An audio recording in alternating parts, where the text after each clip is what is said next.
উদ্বেগ আছে ভারত এবং যুক্তরাষ্ট্র দুয়ের তরফেই, যে একদিকে ইউনূস সরকারের সর্বান্তকরণ সমর্থন, অন্যদিকে সংগঠিত শক্তি, সাংগঠনিক শক্তি এবং নির্বাচনী কৌশলে জামায়াতে ইসলামী প্রস্তুতির দিক থেকে অনেক এগিয়ে থাকার কারণে জামায়াতে ইসলামীকে সত্যিকার অর্থেই নির্বাচনে বা রাজনৈতিক মাঠে পরাজিত করবার শক্তি বিএনপির বা তারেক রহমানের আছে কিনা, সে কারণে যুক্তরাষ্ট্র এবং ভারত এই সময়টায় আওয়ামী লীগকে চাঙা করা, আওয়ামী লীগকে সংগঠিত করা, আওয়ামী লীগকে প্রস্তুত রাখা যে কোনো সময় বাংলাদেশের রাজনীতির মাঠে ফেরবার জন্য এই বিষয়গুলোকে অত্যন্ত গুরুত্বপূর্ণ মনে করছে। তারেক রহমান 25শে ডিসেম্বর দেশে ফেরার আগেই আপনাদের কাছে আমি বারবারই বলছিলাম যে এই যে 29শে নভেম্বরেও তারেক রহমান লিখলেন যে তার দেশে ফেরার বিষয়টি তার একক নিয়ন্ত্রণাধীন নয় এবং সে কারণে তিনি মায়ের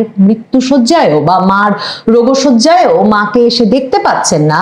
আর সেই বিষয়টা যে নাটকীয়ভাবে বদলে গেল 12ই ডিসেম্বর ওসমান হাদি গুলিবিদ্ধ হওয়ার পর, তার পেছনে সবচেয়ে বড় কারণ ছিল এই যে একই সময়ে তফসিল ঘোষণার পর একজন জনপ্রিয় মুখ ওসমান হাদিকে গুলিবিদ্ধ করবার মাধ্যমে দেশে অস্থিতিশীলতা সৃষ্টি আর বেগম খালেদা জিয়ার এক রকমের মৃত্যুশয্যায় চলে যাওয়া, এই বিষয়গুলো মাথায় রেখে আন্তর্জাতিক পক্ষগুলো বিশেষভাবে ভারত আর যুক্তরাষ্ট্র একমাত্র স্থিতিশীলতার অপশন হিসেবে, বাংলাদেশের একমাত্র গ্রহণযোগ্য নেতা হিসেবে যিনি ফিরলে বাংলাদেশ নির্বাচনের পথে হাঁটবে, বাংলাদেশে একটা স্থিতিশীলতা আসবে, বাংলাদেশে একটা অংশগ্রহণমূলক রাজনীতির সূচনা করা যাবে, মানে ভারত এবং যুক্তরাষ্ট্রের যেই অ্যাসাইনমেন্টগুলো নিয়ে তারেক রহমান সরাসরি দেশে ফেরবার অনুমোদন পেয়েছিলেন, সমর্থন পেয়েছিলেন, তার মধ্যে এই স্থিতিশীলতা, শান্তি আনয়ন এবং অংশগ্রহণমূলক রাজনৈতিক পরিবেশ সৃষ্টির প্রতিশ্রুতি সুনির্দিষ্টভাবে ছিল। আওয়ামী লীগের রাজনৈতিক কার্যক্রম ফিরিয়ে আনার ক্ষেত্রে বিএনপিকে যে ভূমিকা রাখতে হবে, না হলে মধ্যপন্থী দল বিএনপিও বাংলাদেশের রাজনীতিতে আর টিকতে পারবে না। বাংলাদেশের রাজনীতি নির্বাচনের মাধ্যমে কিংবা অন্তর্বর্তীকালীন সরকার ইউনূস সরকারের সম্পূর্ণ সমর্থন এবং ডিজাইনে প্রকৃতপক্ষে একটা ইসলামী শাসনের দিকে যাচ্ছে, যার ফলে জুলাই সনদের মাধ্যমে বাংলাদেশের সংবিধানের চরিত্রটাও বদলে যাবে। এই সব বিষয় মাথায় রেখে এবং খালেদা জিয়ার অনুপস্থিতিতে তারেক রহমানই একমাত্র অপশন, সেটা জেনে তারেক রহমানকে দেশে ফেরার সমর্থন দিয়েছিল একদম নাটকীয়ভাবে, হঠাৎ করেই ভারত এবং যুক্তরাষ্ট্র, এবং তিনি তখন দেশে ফিরতে পেরেছেন।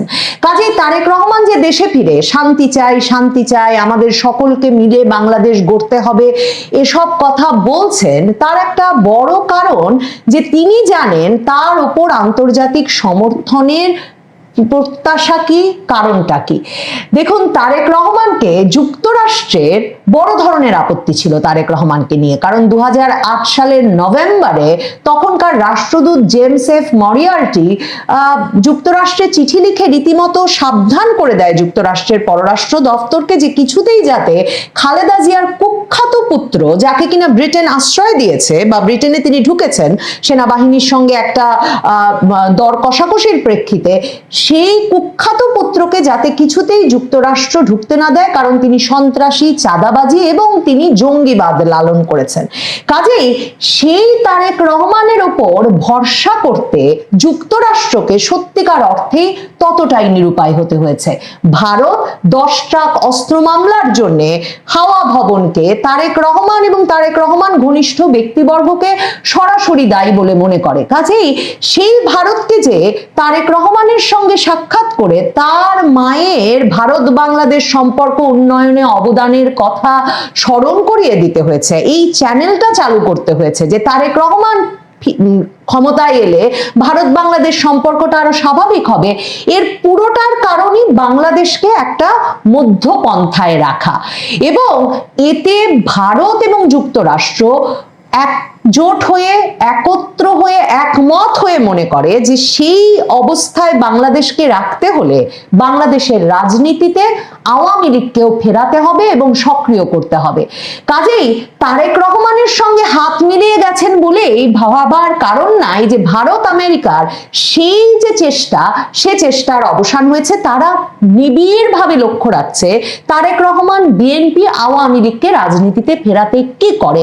নির্বাচনটা হয়ে যাবে কিনা তা নিয়ে যখন সকল পক্ষের সন্দেহ আছে এবং উদ্বেগ আছে যে নির্বাচন না হলে এই চরমপন্থীদের উস্কানি দেওয়া, আশকারা দেওয়া ইউনূস সরকার আরো দীর্ঘমেয়াদে থাকবে এবং সে সময়ও রাজনীতিতে আসলে সক্রিয়ভাবে আওয়ামী লীগকে প্রয়োজন হবে, কারণ বিএনপির পক্ষে রাজনৈতিকভাবে মাঠে সেই রাজনীতিকে মোকাবেলা করা সম্ভব হবে না।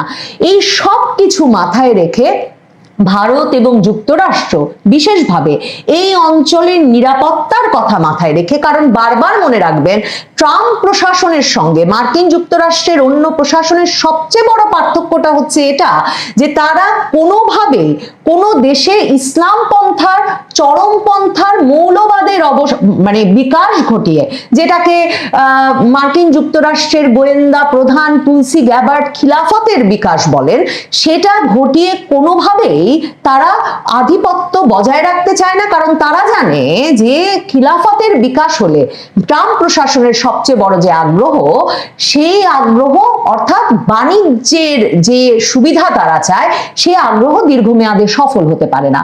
সে কারণে মার্কিন যুক্তরাষ্ট্রের ট্রাম্প প্রশাসন নতুন যে মার্কিন রাষ্ট্রদূত পাঠিয়েছেন ব্রেন্ট ক্রিস্টেনসেন, তিনি তারেক রহমানের সঙ্গে সাক্ষাৎ করেছেন গুলশান কার্যালয়ে গিয়ে, এবং সেই সাক্ষাৎকারেও তিনি স্পষ্টভাবে সাক্ষাৎ শেষে ফিরে এসে তিনি ফেসবুকে যে পোস্ট দিয়েছেন সেখানে তিনি স্পষ্টভাবে বলেছেন যে আসন্ন নির্বাচন সম্পর্কে বিএনপি চেয়ারম্যান তারেক রহমানের দৃষ্টিভঙ্গি জানতে আমি তার সঙ্গে সাক্ষাৎ করেছি। আমি ইউএস এমবাসির করা অনুবাদটাই পড়ছি, এবং ইউএস অ্যাম্বাসাডার লিখছেন যে যুক্তরাষ্ট্র শান্তি ও সমৃদ্ধির অভিন্ন লক্ষ্যকে এগিয়ে নিতে বাংলাদেশের সব রাজনৈতিক দলের সঙ্গে কাজ করতে আগ্রহী।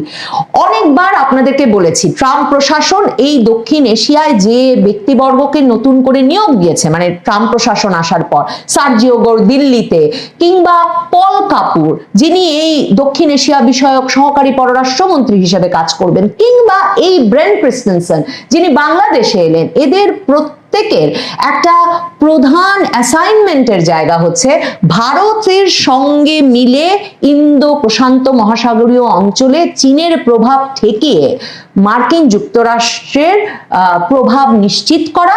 এবং সে কারণে তারা দিল্লিতে মার্কিন যুক্তরাষ্ট্রে বারবার আপনাদেরকে বলছিলাম অনলাইনে অফলাইনে আওয়ামী লীগের বিভিন্ন নেতাদের সঙ্গে যুক্ত হচ্ছিলেন, আলাপ করছিলেন, ঠিক যেভাবে তারা তারেক রহমানের সঙ্গে সাক্ষাৎ করে বলছেন আসন্ন নির্বাচন সম্পর্কে বিএনপি চেয়ারপারসন তারেক রহমানের দৃষ্টিভঙ্গি জানতে তার সঙ্গে দেখা করেছেন।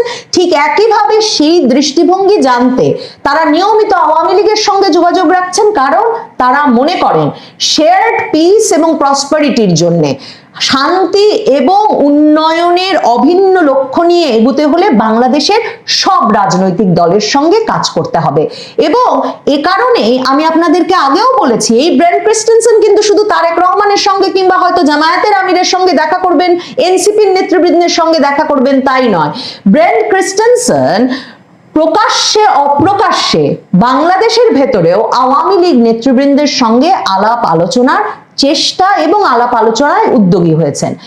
দিল্লিতে আওয়ামী লীগ যে হঠাৎ করে প্রকাশ্যে চলে এসেছে, মানে আওয়ামী লীগের তরফে বলা হচ্ছে এটা তো আওয়ামী লীগ নয়, এটা একটা মানবাধিকার সংগঠনের আয়োজনে এক সংবাদ সম্মেলন দিল্লি প্রেস ক্লাবে, কিন্তু সেখানে আওয়ামী লীগের দুজন মন্ত্রী গিয়ে যে অংশ নিয়েছেন। আবারও শুক্রবারে 23শে জানুয়ারিতে আবারও দিল্লি প্রেস ক্লাবে আওয়ামী লীগের 2 মন্ত্রীর অন্তত অংশগ্রহণে আরেকটি সংবাদ সম্মেলন হতে যাচ্ছে। শুধু তাই নয়, সারা সামাজিক যোগাযোগ মাধ্যম জুড়ে খবর বেরিয়ে পড়েছে যে সেই দিল্লি প্রেস ক্লাবের সংবাদ সম্মেলনে সাংবাদিকদের মুখোমুখি হতে পারেন শেখ হাসিনাও, আওয়ামী লীগ সভানেত্রী শেখ হাসিনাও আসতে পারেন। এমনকি বিবিসি বাংলা সেই জোর আলোচনা সম্পর্কে খবর করেছে। দিল্লি যে বাংলাদেশের সরকারের সঙ্গে সম্পর্কটা যখন তলানিতে, কারণ বাংলাদেশ সরকারের অভিযোগ মৃত্যুদণ্ডপ্রাপ্ত শেখ হাসিনাকে ভারত ফিরিয়ে দিচ্ছে না। বাংলাদেশ সরকারের অভিযোগ শেখ হাসিনাকে ভারতে বসে নেতাকর্মীদের সঙ্গে বিভিন্ন প্ল্যাটফর্মে কথা বলার সুযোগ দিচ্ছে, তিনি বিভিন্ন সময় ফেসবুক লাইভে এসে বক্তৃতা দিচ্ছেন। এসব ভারত সরকার কেন বন্ধ করছে না?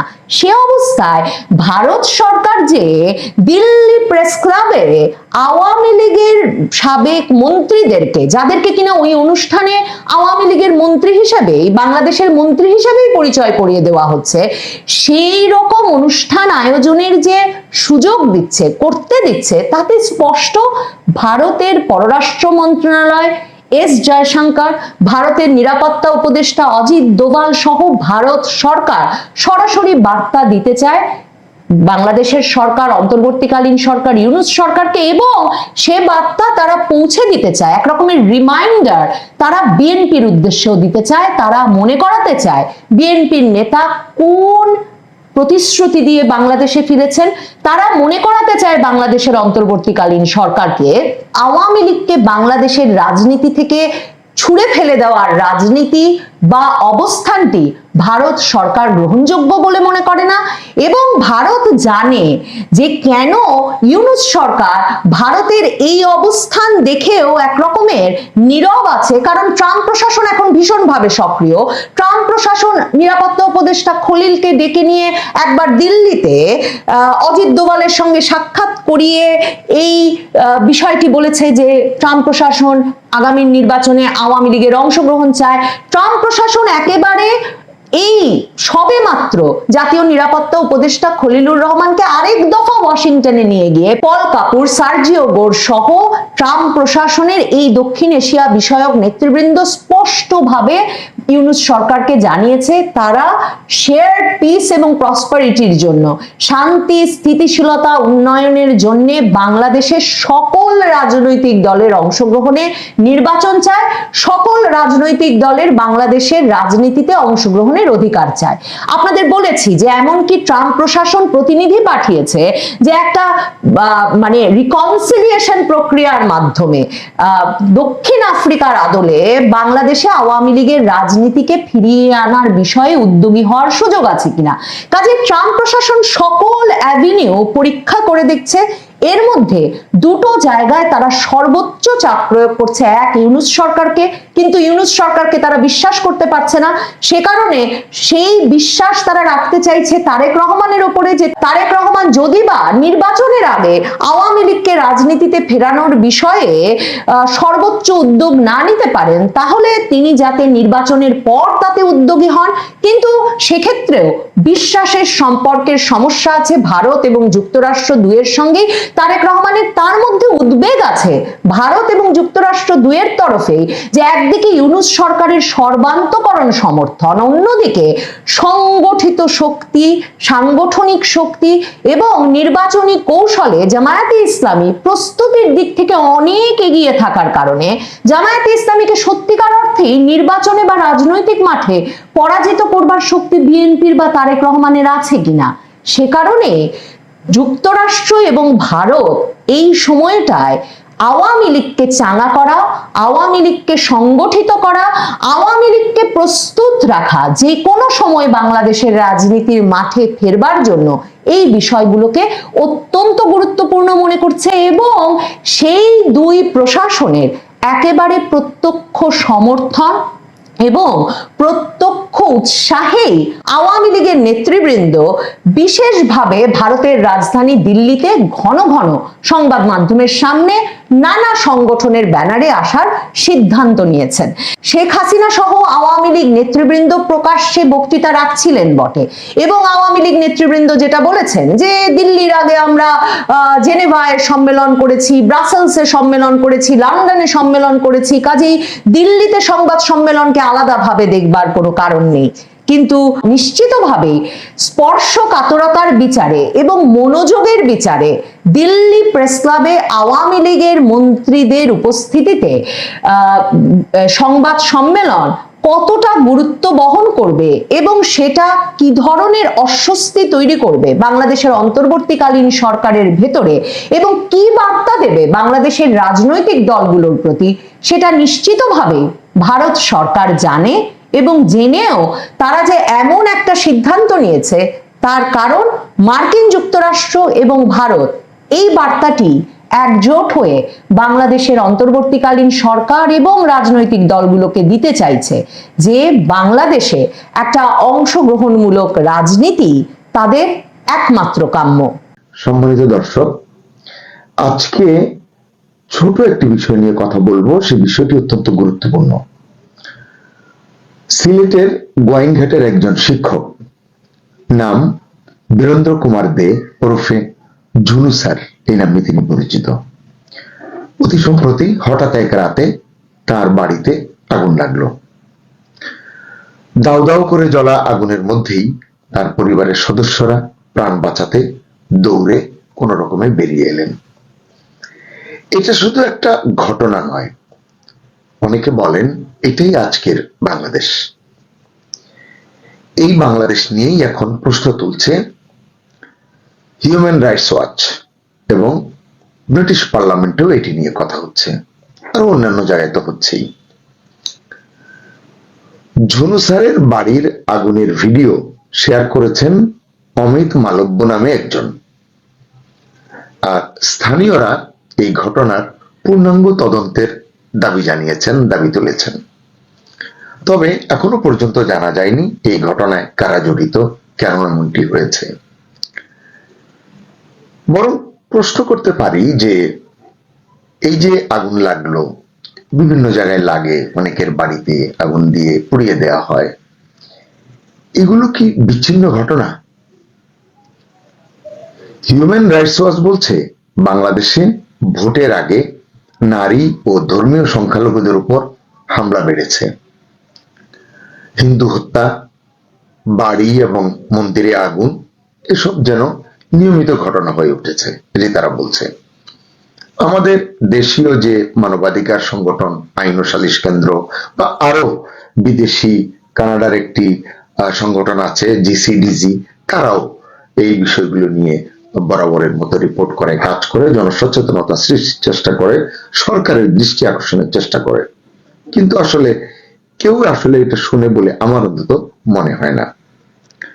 তো হিউম্যান রাইটস ওয়াচের যে রিপোর্টের কথা বলছিলাম, সেই রিপোর্টে আরো অসংখ্য দুঃসংবাদের কথা উল্লেখ করা হয়েছে। ধর্ম অবমাননার অভিযোগে দীপুচন্দ্র দাসকে পিটিয়ে হত্যার কথা, পিটিয়ে এবং পুড়িয়ে হত্যা, এ কথা বলা হয়েছে।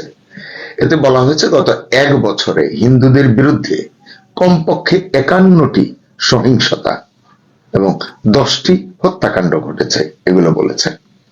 পার্বত্য চট্টগ্রামে ক্ষুদ্র নৃগোষ্ঠীর উপর নির্যাতনের কথা বলা হয়েছে, এবং আরো আরো মেনি মোর এটা আছে, বলে সময় নষ্ট করতে চাই না। এসবের সামারি করতে গিয়ে HRW বা হিউম্যান রাইটস ওয়াচ বলছে ইউনূস সরকারের অধীনে রাষ্ট্র মানে বাংলাদেশ তার নাগরিকদের সুরক্ষা দিতে ব্যর্থ হচ্ছে। অভিযোগ সরকার কিভাবে নিচ্ছে জানি না, নাগরিক হিসাবে এটি আমাদেরকে ছোট করে। সুপ্রিয় দর্শক শ্রোতা, সামনে জাতীয় নির্বাচন।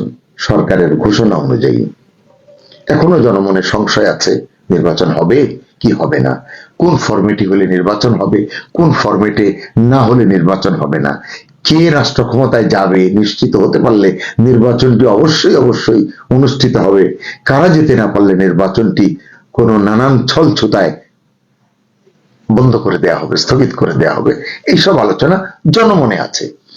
আমি মনে করি এই নির্বাচন নিয়ে সরকারের একজন লোক প্রধান উপদেষ্টা প্রেস উইং থেকে বলেছেন যে নির্বাচন হবে কি হবে না এই নিয়ে যারা সংশয় সন্দেহ চলাবে তারা তাদের মনিটরিং করছেন।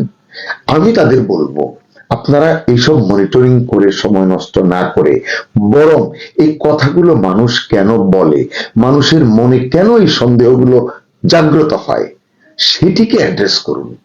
তাহলে আর মনিটরিং এর কষ্ট করতে হবে না, এবং নিজেদেরকে গরম গরম বড় গলায় গলা ফুলিয়ে স্টেটমেন্ট দিতে হবে না। একদিন আগেও হবে না, একদিন পরেও হবে না, 12 তারিখে নির্বাচন হবে, মানে এত করে বলবার আসলে কোনো ব্যাপার নেই। শুধু বাংলাদেশে নয়, বিশ্বের অনেক দেশেই নির্বাচন হয়, কেউ এত গলা ফুলিয়ে কথা বলে না, শুধু আমরাই এগুলো বলি। তা আমাদের আসলে আমরা নাকি অনেক উন্নতি করছি, গত 16-17 মাসে নাকি দেশ অনেক উন্নতি প্রত্যক্ষ করছে, যা গত 54 বছরে করেনি। বেশ ভালো। তাহলে এই যে উন্নত বিশ্বের স্বভাব অভ্যাস, এগুলো আসলে রপ্ত করা দরকার বলে আমরা মনে করি। শুধু অন্যকে জ্ঞান দেয়া যাবে, নিজেরা জ্ঞান আহরণ করা যাবে না, এটি আসলে কোনো ভালো সমীকরণ নয়, ভালো কথা নয়। যাই হোক, সামনে জাতীয় নির্বাচনের কথা বলছিলাম। তো এই নির্বাচনের আগে যে অসংখ্য ঘটনা ঘটছে, কিন্তু সরকারকে, দেশকে সতর্ক বা সচেতন করতে পারছে না। মানে এই ঘটনাগুলো, যে ঘটনাগুলো জাতিকে ছোট করে, সরকারকে হেয় করে, এগুলো এই সরকারকে সচেতন করতে পারছে না। তালিকা দিয়ে সময় নষ্ট করে লাভ আছে? মনে হয় না। কারণ আপনারাই জানেন, অতি সাম্প্রতিক যদি কয়েকটি বলি, যে শরীফ ওসমান বিন হাদি হত্যাকাণ্ডের কথা, দীপুচন্দ্র দাসের কথা তো বললাম, পিটিয়ে পুড়িয়ে হত্যার কথা, ঢাকায় আজিজুর রহমান মুসাব্বির নামে একজন রাজনৈতিক নেতাকে গুলি করে হত্যা, চট্টগ্রামে একজন জামাত কর্মী নিহত হয়েছেন, গাজীপুরে এনসিপি নেতাকে গুলি করা হয়েছে, শরীয়তপুরে হাত বোমা বিস্ফোরণে 3 জনের মৃত্যু হয়েছে, কেরানীগঞ্জে মাদ্রাসায় বিস্ফোরক উদ্ধার করা হয়েছে, বসুন্ধরায় মব তৈরি করে পিটিয়ে একজন আইনজীবীকে হত্যা করা হয়েছে, দামুড্ডায় ব্যবসায়ী খোকন চন্দ্র দাসকে কুপিয়ে এবং পুড়িয়ে হত্যা করা হয়েছে, লক্ষ্মীপুরে তালা দিয়ে ঘরে আগুন লাগিয়ে বাড়ি পুড়িয়ে সেই আগুনে একটা শিশুর মৃত্যু হয়েছে। এরকম অনেক আছে আসলে। তো যেহেতু অনেক আছে, সঙ্গত কারণেই প্রশ্ন উঠছে, এই পরিবেশ কি জাতীয় নির্বাচন হবার পরিবেশ? এই পরিবেশে কি ভোট হতে পারে? প্রধান নির্বাচন কমিশনার বলছেন ঠিক হয়ে যাবে। আরো 2 মাস 3 মাস আগে থেকেই তিনি বলছেন তফসিল ঘোষণার পরে ঠিক হয়ে যাবে। তফসিল ঘোষণার পরের দিনই হাদি হত্যাকাণ্ড হয়েছে এবং এরপরে নানান ছুতায় এক একটা ঘটনা ঘটছে। আইন শৃঙ্খলা রক্ষাকারী বাহিনীর দায়িত্বপ্রাপ্তরা, আইজিপি বলুন বা কমিশনার বলুন, তারা বলছেন যে না, এটা কোনো ব্যাপার না, এগুলো ঠিক হয়ে যাবে। আসলে যার যায় সে বোঝে, তাদের যায় না বলে হয়তো তারা এটি বিষয়টিকে সেভাবে উপলব্ধি করেন না, অনুধাবন করেন না, আমার মনে হয় আর কি। যাই হোক, এই পরিবেশে ভোট হতে পারে কিনা, হওয়া বাঞ্ছনীয় কিনা, হলে সেটি কেমন ভোট হবে, এই প্রশ্নগুলো কিন্তু সরকারকে ভালোভাবে যাচাই করা দরকার, ভেবে দেখা দরকার। 2024 সালের গণ অভ্যুত্থানের সময় আপনারা জানেন যে অনেক থানা 460টার মতো লুট হয়েছিল, বিপুল অস্ত্র লুট হয়েছে, বিপুল সংখ্যক গোলা বারুদ আপনার লুট হয়েছিল। তার সব এখনো উদ্ধার হয়নি। সরকারি তথ্যই বলছে এখনো 1000-এর বেশি, 1333টি বা একটু কম বেশি অস্ত্র নিখোঁজ রয়েছে, মানে উদ্ধার করা যায়নি। বিপুল সংখ্যক গোলা বারুদ অধরা রয়ে গেছে। কিন্তু যদি প্রশ্ন করেন এই অস্ত্র এবং গোলা বারুদ এগুলো কোথায়, কার হাতে, মানে আইন শৃঙ্খলা রক্ষাকারী বাহিনী জানে কিনা, জবাব মিলবে না, এবং আসলে জবাব মিলছেও না। আপনাদের একটু মনে করিয়ে দিই, কিছুদিন আগে একজন উপদেষ্টা, যিনি এখন আর উপদেষ্টা নন, তার দায়িত্ব পালনকালে, তিনি তখন উপদেষ্টা ছিলেন, প্রসঙ্গক্রমে সশস্ত্র সংগ্রামের প্রস্তুতির কথা বলে আলোড়ন তুলেছিলেন। মানে 2024-এর 5ই আগস্ট যদি আওয়ামী লীগ সরকারের পতন না হতো, তারা সশস্ত্র সংগ্রামের জন্য প্রস্তুত ছিলেন, অস্ত্র হাতে তুলে নিতেন। তার মানে প্রশিক্ষণ তো তাদের আছেই। কিন্তু এই ঘটনায় এত বড় একটা কথা, একজন দায়িত্বশীল ব্যক্তি, মানে সংবিধান সুরক্ষার শপথ নিয়ে যিনি রাষ্ট্রীয় দায়িত্বে আসীন হয়েছেন, তাকে নিয়ে না সরকার, না আইন শৃঙ্খলা রক্ষাকারী বাহিনী, না আমাদের মিডিয়া, না আমাদের সুশীল সমাজ, আজকাল ব্যঙ্গ করে সুশীলকে দেখবেন সোশ্যাল মিডিয়ায় চুচিল বলা হয়, এর লজ্জা কোথায় রাখবো? কেউ কোনো প্রশ্ন তোলেনি, কেউ প্রশ্ন করেনি সেই উপদেষ্টা অস্ত্র কোথায় পেয়েছেন, কোত্থেকে পেয়েছেন, এগুলো কারা দিয়েছে, কোন দেশ থেকে এসেছে, কি উদ্দেশ্যে এসেছে, সেই অস্ত্রগুলো এখন কোথায়, এগুলো কি এখনো মাঝে মধ্যে ব্যবহৃত হয়, কারা ব্যবহার করে, না করলে এগুলো কোথায়, কি অবস্থায় আছে, ভবিষ্যতে কি এগুলো কোথাও ব্যবহারের সম্ভাবনা আছে? কারণ দেশটা এখন মাশাআল্লাহ বেশ স্বাধীন। এই ধরনের কথার জন্য, এই ধরনের কাজের জন্য বলে যাব, কেউ কিছু জিজ্ঞাসাও করবে না, এমনটাই মনে করেন দেশের নিরীহ নাগরিকরা। 12 ফেব্রুয়ারি নির্বাচনটা শেষ পর্যন্ত হবে কিনা এই সংশয় তো আছেই মানুষের মনে, যতই মনিটরিং এর ভয় দেখানো হোক না কেন। এবং এই হবে কি হবে না এর সপক্ষে নানান আলামতও কিন্তু দেশে বিদ্যমান, কিন্তু দেখবেন কেউ দায়িত্ব নেবে না, কেউ দায়িত্ব নেয় না, সত্যটা কখনোই সামনে আনে না।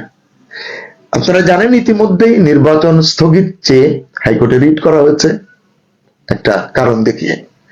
রাজনৈতিক কিছু দল তো আছেই, মানে পান থেকে চুন খসলেই বলে দেবে নির্বাচন হতে পারে না, নির্বাচন হতে দিব না, নির্বাচন বর্জনের হুমকি ইত্যাদি ইত্যাদি। সরকার গঠনে অতি আশাবাদী দল বাংলাদেশ জাতীয়তাবাদী দল বিএনপিও মাঝে মাঝে সরকারের নানান কাজে অসন্তোষ প্রকাশ করে। কিছু কিছু ক্ষেত্রে সরকারের ব্যর্থতা বা তারা বলে ব্যর্থতার কথা বলতে দ্বিধাও করে না।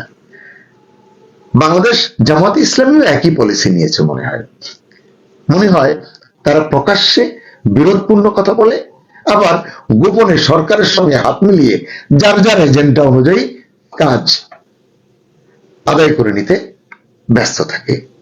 এসব কারণেই হয়তো সহিংসতার কমতি হচ্ছে না নির্বাচনমুখী দেশটিতে।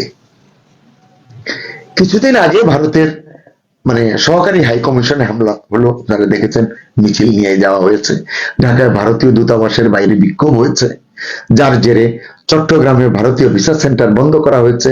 নয়াদিল্লি সরাসরি অভিযোগ করেছে বাংলাদেশের সংখ্যালঘু নির্যাতন নিয়ে তারা উদ্বিগ্ন। আমরা এটিকে অ্যাড্রেস না করে আমরা তাদের দেশে কি হচ্ছে, সেখানে সংখ্যালঘুদের কি করে আক্রমণ করা হচ্ছে সেটি নিয়ে আমরা পাল্লাপাল্লিতে ব্যস্ত। কিন্তু আসলে আমাদের এই যে আমাদের উপরে যে অভিযোগগুলো করা হচ্ছে আমাদের সরকারকে বা আমাদের দেশের দিকে, আমাদের ইউনূস সরকার পাল্টা জবাবে বলছেন এগুলো অপপ্রচার, এবং দু একটি ঘটনা যা ঘটছে এগুলো বিচ্ছিন্ন ঘটনা। সাবেক একজন আইজিপি গণমাধ্যমে বলেছেন অতি সম্প্রতি আইন শৃঙ্খলায় স্থিতিশীলতা আসেনি। তিনি আরো অনেক কথা বলেছেন যেটি মনোযোগ দিয়ে পড়লে আপনিও ভয় পাবেন। যাই হোক, আমি ভয় ছড়ানোর জন্য এই কথাগুলো বলছি না, বাস্তবতা উপলব্ধি যেন আমরা সবাই করতে পারি, সেটি হচ্ছে আমার প্রচেষ্টা। তো এই আইজিপি মহোদয় যে বলেছেন যে আইন শৃঙ্খলায় স্থিতিশীলতা আসেনি, অর্থাৎ তিনি হয়তো স্পষ্ট করে বলেননি যে এই পরিস্থিতিতে নির্বাচন আসলে হওয়ার সম্ভাবনা কম বা হওয়া উচিত নয়, এভাবে হয়তো তিনি বলেননি। কিন্তু আমার কাছে যেটা মনে হয়েছে, হয়তো তার এই কথার মধ্য দিয়ে বা এরকম আরো দুই একজন আছেন এই ধরনের কথা বলেন, আমার কেন যেন মনে হয় কৌশলে নির্বাচন না হওয়ার মতো, বন্ধ করে দেওয়ার মতো, স্থগিত করার মতো কিছু উপাদান মাঠে ঘাটে ছড়িয়ে রাখা হচ্ছে, যেন চাহিদা মাত্র এই উপাদানগুলোর সদ্ব্যবহার করা যায়, নির্বাচন স্থগিত করা যায়, নির্বাচন বন্ধ করা যায়, নির্বাচন পিছিয়ে দেওয়া যায়। আরো অনেক ঘটনা আছে, আমি সেই রাজনৈতিক সম্ভাবনার কথা আজকের ভিডিওতে আলোচনা করলাম না, কিন্তু এই হেয়ালিপূর্ণ কথা, দায়িত্ব নিয়ে কেউ সত্যটা প্রকাশ না করা, এসব থেকেই আসলে এই সংশয়গুলো উৎপত্তি হচ্ছে। তো এমন প্রেক্ষাপটে, এমন গ্রাউন্ড বাস্তবতার উপর দাঁড়িয়েই আবার ব্রিটিশ পার্লামেন্টে ব্রিটিশ এমপি বব ব্ল্যাকম্যান বলেছেন বাংলাদেশে হিন্দুদের রাস্তায় হত্যা করা হচ্ছে, বাড়িঘর ও মন্দির পুড়িয়ে দেওয়া হচ্ছে, একেবারে ধরে রাস্তায় হত্যা করা হচ্ছে এটি আমি বলবো না, কিন্তু যা ঘটছে 18 কোটি লোকের দেশে বা 18 কোটি বলুন 20 কোটি বলুন এই লোকের দেশে একজন মানুষই বা অপঘাতে কেন মারা যাবেন, এটি তো হচ্ছে মানবিকতার আহ্বান। সেক্ষেত্রে তারা হয়তো কড়াভাবে বলেছেন। বব ব্ল্যাকম্যান কিছুদিন আগেও একটা স্টেটমেন্ট করেছিলেন, আমরা দেখেছি যে আমাদের সরকার সেটিকে অ্যাড্রেস করেনি, সেটি নিয়ে কোনো ধরনের রেসপন্স দেয়নি। বব ব্ল্যাকম্যান বলেছেন নির্বাচনে, সামনের নির্বাচন কতটা অবাধ হবে তা নিয়ে তাদের গভীর শঙ্কা রয়েছে।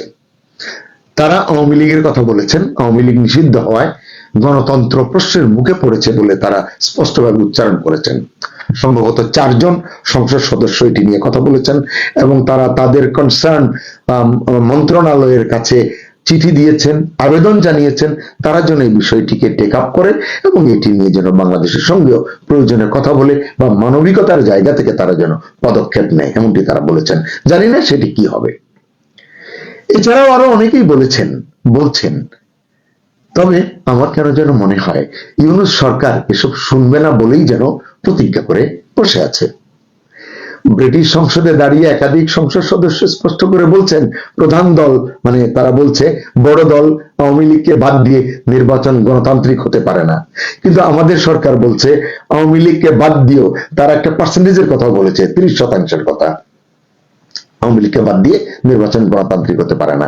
কিন্তু আমাদের সরকার প্রধান বলছেন নির্বাচন ইউনিক হবে, নির্বাচন ঐতিহাসিক হবে, গত 54 বছরে এরকম নির্বাচন কেউ দেখেনি, পৃথিবীতেই হয়তো এরকম নির্বাচন কেউ দেখেনি, আগামীতেও হয়তো দেখবে না। এরকম অনেক কথাই কিন্তু আসলে বলা যায়। তাই ভিডিওর কলেবর বাড়াতে চাই না আজকে, আমার শরীরটাও আসলে খুব ভালো যাচ্ছে না। আসলে এই যে অভিযোগগুলো শুনছি, এই অভিযোগের তালিকা বেশ বড়। ওই যে বললাম, সিলেটের আগুন থেকে ঢাকার মব, খুন থেকে অস্ত্র লুট, এই বাস্তবতার মাঝেই হিউম্যান রাইটস ওয়াচ বলছে ইউনূস সরকারের মানবাধিকার ব্যর্থতার কথা। ব্রিটিশ পার্লামেন্টে বলা হচ্ছে বাংলাদেশে গণতন্ত্র বিপন্ন হওয়ার পথে।